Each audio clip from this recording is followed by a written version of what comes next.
गीता में भगवान श्री कृष्ण ने 3 प्रकार के सुख और खुशी के बारे में बताया है। भगवान श्री कृष्ण कहते हैं कि पहला सुख वो है जो तामसिक है और जो इंसान को आलसी और कमजोर बनाता है।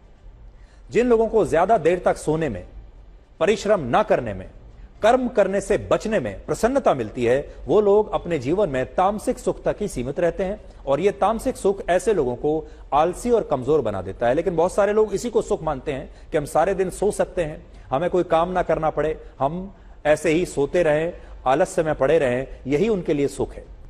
दूसरा सुख होता है राजसिक सुख, जिसमें खुशी और प्रसन्नता भौतिक वस्तुओं से मिलती है।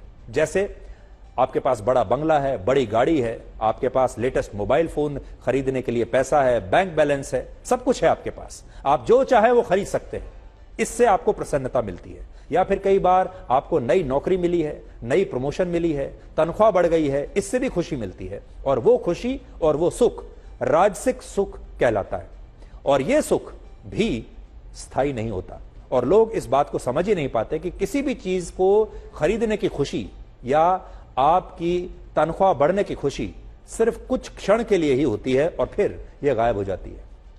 दुनिया में ज्यादातर लोग इसी राजसिक सुख को असली सुख और खुशी मानकर बड़ी बड़ी गाड़ियां, बंगले, भौतिक वस्तुएं खरीदने के लिए पैसा और इसी के लिए वो जीवन जीते हैं, मेहनत करते हैं और जब ये सब उन्हें मिल भी जाता है तो वो हमेशा के लिए खुश नहीं रह पाते, क्योंकि उन्हें इससे राजसिक सुख की प्राप्ति होती है जो अस्थायी है। और ये सुख आने के बाद ये दुख भी आ जाता है कि कहीं ये सुख चला ना जाए, इस बात की चिंता भी आ जाती है कि कहीं ये बंगला चला ना जाए, कहीं ये पैसा खत्म ना हो जाए।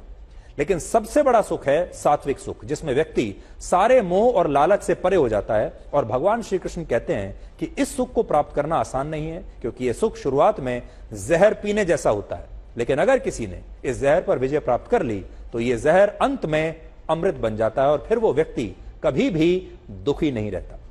उदाहरण के लिए सात्विक सुख वो है जिसमें इंसान दूसरों की खुशी में भी खुश रहे और दूसरों से ईर्ष्या ना करे। लेकिन आप खुद सोचिए, आजकल क्या ऐसे लोग मिलते हैं जो दूसरों की खुशी में खुश हो जाएं, दूसरों से उनकी सफलता से ईर्ष्या ना करें। और इसीलिए आज अगर बहुत सारे लोग सब कुछ होते हुए भी खुश नहीं हैं तो इसका कारण यही है कि वो गीता में बताए गए सात्विक सुख को समझ नहीं पाए।